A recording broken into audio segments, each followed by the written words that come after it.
এখন বাজে বিকেল বলছি, সকাল 5:30। স্নিগ্ধা স্নান করেছে, তাই না পাপা? বাইরেটা আছে, দেখাচ্ছি। ও তোমাদেরকে ওর পাপাকে বিশ্বাস করানোর জন্য বলছে গিয়ে বাইরেটা দেখাও, তাহলে সবাই বিশ্বাস করবে। এখন 5:30 বাজে, স্নিগ্ধা স্নান করেছে, সুন্দর করে স্নান করলো। গুড গার্ল না ও?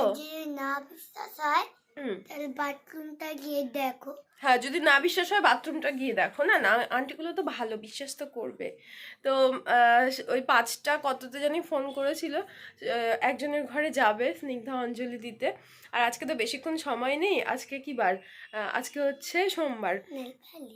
হ্যাঁ, নেল পালিশ। চলো বাবা, তো আমরা এখন ছাদে যাব, গিয়ে কয়েকটা ফুল তুলবো, তুলে স্নিগ্ধাকে পাঠিয়ে দেবো, ও অঞ্জলি দেবে।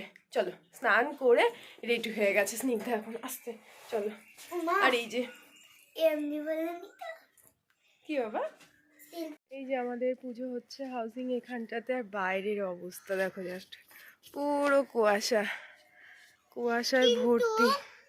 ভিডিওটা হোয়াইট হোয়াইট লাগছে। হ্যাঁ, আসলে এইটা রাত। বাইরেটা জাস্ট দেখো কি অবস্থা। মানে আমি এরকম বারবার বলছি কেন, আমি তো 7 জন্মের ঘুম থেকে এত সকালে উঠি না, মানে এই ভোরবেলা উঠি না, যার জন্য। আর আমাদের এখানে মিষ্টির দোকানটাও খোলা, তো একটুখানি মিষ্টি কিনে নিয়ে যাবো। এই যে মিষ্টির দোকানটা দেখো, সকালবেলা মিষ্টির দোকানটাও খুলে গেছে। ওরাও তো জানে সকালবেলা সবার পুজো আছে। চল চল চল, মিষ্টি কিনে নিয়ে শ্রেয়সী দাঁড়িয়ে আছে নিচে। হ্যাঁ চল, চলো। চলো।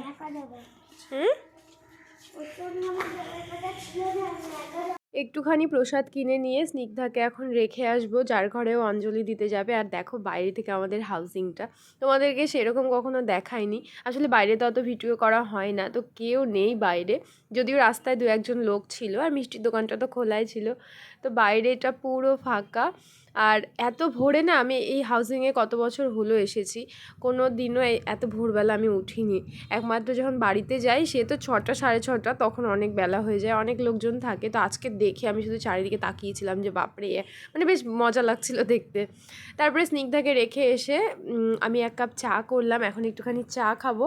আর আজকে তো আমার ঘরেও পুজো আছে, ছোট্ট একটা সরস্বতী আমিও কিনেছি, এর বছর থেকে পুজো করছি। কিন্তু এই বছর আর পুরোহিত দিয়ে করালাম না, কারণ প্রথম বছর, আর অনেক কিছু মানে আমার ঘরে না পুজো করাতে গেলে প্রচুর জিনিসের দরকার আছে। তো এই বছরে আর করালাম না, নেক্সট ইয়ার থেকে ইচ্ছে আছে পুরোহিত দিয়ে পুজো করানোর। তো যাই হোক, শুরুটা করি। আর স্নিগ্ধা কেবল নার্সারিতে পড়ে, মানে ওর পড়াশুনো শুরু হলো আর আমি সরস্বতী পুজো করা শুরু করলাম, এরকম একটা ব্যাপার। তো পরের বছর থেকে ইচ্ছে আছে পুরোহিত দিয়ে সুন্দর করে পুজো করার। আর এবার না পুজোর নিয়ম সময়টা এমন হয়ে গেছে, সেই ওই 11:30টার পরে হয়তো লেগেছে। আর আজকে তো সকাল সকাল একদম 9:30টার মধ্যে হয়তো ছেড়ে যাবে, কি 10টায় ছাড়বে। যাই হোক, মানে পুরোহিতরা যত পুজো করছে সব ভোরে ভোরে পুজো করছে, সেই 5টা থেকে, মানে 4টে 4:30 থেকে পুজো, সারা রাতই যেহেতু ছিল, অনেক ভোর থেকে পুজো করছে। তো ছোটো বাচ্চা নিয়ে, স্নিগ্ধার পাপাও নেই, ওর নাইট ডিউটি আছে, সব কিছু মিলিয়ে এবার আর পুজোটা আমি করলাম না পুরোহিত দিয়ে। আর একা একা না আমার ভীষণ ভয় লাগে, বিশেষ করে পুরোহিত দিয়ে পুজো করতে, অনেক কিছু তো দরকার হয়। আর বাইরেটা দেখো কি ভালো লাগছে, মানে এরকম ওয়েদার আমার চোখে কখনো পড়েনি। একমাত্র 2 দিন উঠেছিলাম যখন আমি অসুস্থ ছিলাম, আর স্নিগ্ধার পাপা যখন ডিউটিতে যায় তখন তো কিছুক্ষণের জন্য। তো সকাল সকাল উঠে কালকের ভেজা জামাকাপড়গুলো ছিল, যেগুলো পুরো ডাইনিংয়ে মেলে দিয়ে রেখেছিলাম, তো সেটা আগে ছাদে মেলে দিয়ে এলাম। আর দেখো একটা স্ট্রবেরি একদম লাল হয়ে গেছে। তো এবার না স্ট্রবেরি গাছটা কিনেছিলাম, কিন্তু এর পরিচর্যা আমরা ঠিকঠাক বুঝতে পারিনি। তো এর পরের বার থেকে যখন করব, মানে শীতের শুরুতে 2-3টে স্ট্রবেরি গাছ নিয়ে আসবো। আর খ্যার দিয়ে দিতে হয়, মানে ওই এগুলো হয় যেগুলো ধানের যে কি বলে, ওগুলো দিয়ে দিতে হয়। যাই হোক, পরের বার নেক্সট ইয়ার থেকে সুন্দর করে স্ট্রবেরি 2-3টে লাগাবো।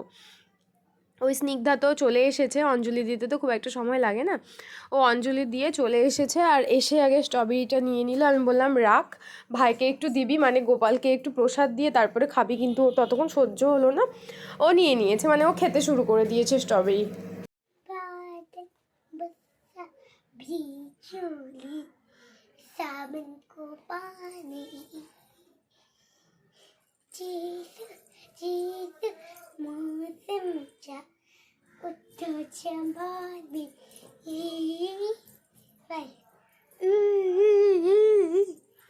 স্নান হয়ে গেছে, এখন পুজোটা করবো। আর এখন বাজে 7টা 10।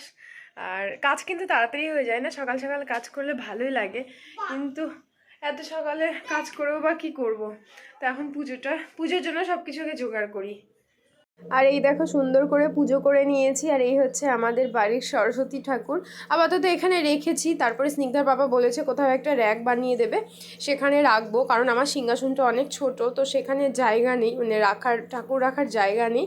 তো আপাতত যে ক্যাবিনেটটা ছিল যেখানে স্নিগ্ধার বইপত্র জামাকাপড় থাকে, ওরই জিনিসপত্র থাকে, তো সেখানেই সরস্বতী ঠাকুরটা রেখে কন্টিনিউ এখানে রাখবো না। বৃহস্পতিবারের দিন মানে 3 দিন হয়ে গেলে এখান থেকে সরিয়ে অন্য কোথাও রাখবো।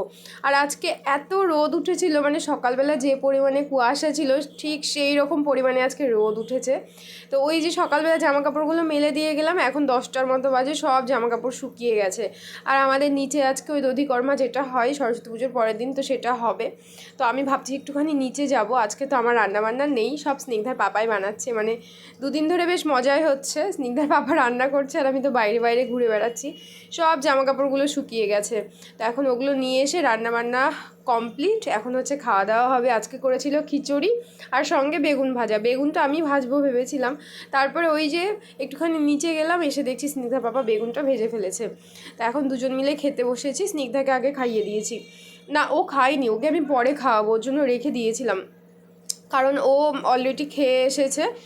মানে যার ঘরে অঞ্জলি দিতে গেছিলো চৈতি, ওর ঘর থেকে একটুখানি প্রসাদ নিয়ে এসেছিলো, সেটাই খেয়েছে। আর ওকে বাড়িতে এসেও একটুখানি মুসলি খাইয়েছিলাম। আর এখন দেখো বিকেলবেলা খাওয়া দাওয়া করে একটুখানি রেস্ট নিয়ে এখন দুজন মিলে সুন্দর করে সেজে নিয়েছি। আর আমি এই শাড়িটা পরেছি। এই শাড়িটা আমার 4-5 বছর আগেকার, 2-1বারের মতো পরেছিলাম যখন স্নিগ্ধার ওই 10 মাস বয়স ছিল, মানে ফার্স্ট দুর্গাপুজোতে। তখন তো স্নিগ্ধাকে নিয়ে বেরোতাম না, লকডাউন ছিল। তো তখন অনলাইন থেকে মানে মিশো থেকে 750 টাকা দিয়ে এই শাড়িটা কিনেছিলাম। শাড়িটার কাপড়টা এত সফট আর এত ভালো, কিন্তু ওই যে পরা হয় না শাড়ি। তো আজকে যেহেতু চান্স পেয়েছি শাড়ি পরে নিয়েছি। এসে দেখছি খেলা শুরু হয়ে গেছে। ইশিকা ইশিকা খেলাটা ছিল সব বাচ্চাদের জন্য। উইকেটে বল ছুঁড়ে মারতে হবে, 3বার চান্স দেওয়া হবে। স্নিগ্ধা একবারও পারেনি, আর স্নিগ্ধার বান্ধবী শ্রেয়সী 2বার পারেনি। মানে এগুলো কি বলো তো, লাক বলতে পারো। এইবার দেখবে এমন করে ও মেরেছিল যে একদম সুন্দর করে গিয়ে পুরো উইকেটে লেগে গেছে। ওদের হাতে অত জোরই নেই।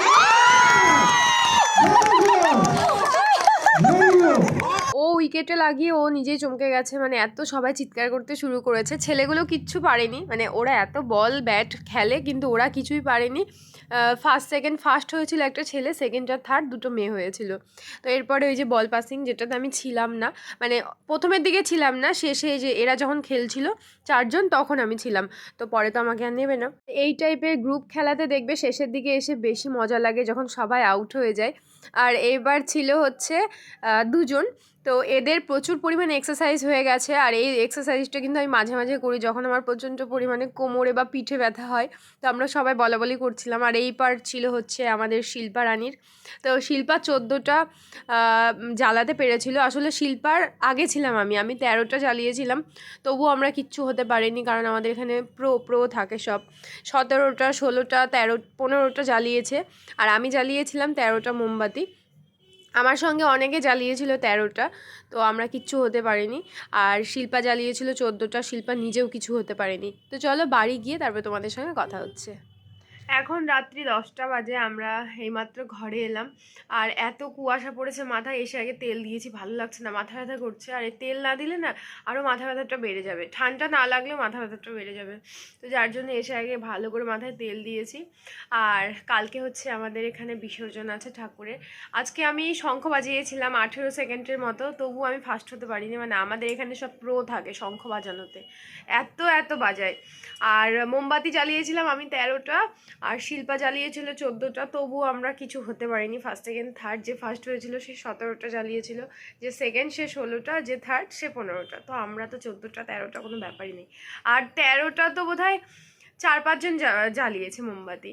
আর পাসিং বলে আমি আর ছিলাম না, মানে আমি ঘরে এসেছিলাম স্নিগ্ধাকে খাওয়ানোর জন্য, ওর পাপাকে চা করে দেবো জন্য। তখন খেলাটা হয়ে গেছে, যদিও কিছু হতে পারতাম না। মানে আমাদের এখানে সব প্রো থাকে, প্রো। যাই হোক, অনেক যেহেতু প্রোগ্রাম হয় বছরে, তো 2-3টা করে হয়। দুর্গাপুজো সরস্বতী পুজো তো হয়, তারপরে আবার গণেশ পুজো থাকে। গণেশ পুজো তো হয়তো হয় না, সরস্বতী পুজো আর দুর্গা পুজো তো হয়। তো খেলে খেলে অভ্যাস হয়ে গেছে, তো সবাই মানে অভ্যস্ত হয়ে গেছে। তো যাই হোক, এখন রান্নাবান্না করব বলতে স্নিগ্ধা পাপা করছে। ও আজকে ঘরেই ছিল, বেরোয়নি, একটুখানি বেরিয়েছিল, আবার চলে এসছে। সব মহিলারা খেলছে, ও কি করবে, গিয়ে একটুখানি দেখে চলে এসছে। তো এখন রান্না করছে। আর আজকে ভিডিওটাকে এ পর্যন্ত রাখছি, দেখা হচ্ছে তোমাদের সঙ্গে কালকে অন্য কোনো ভিডিওতে।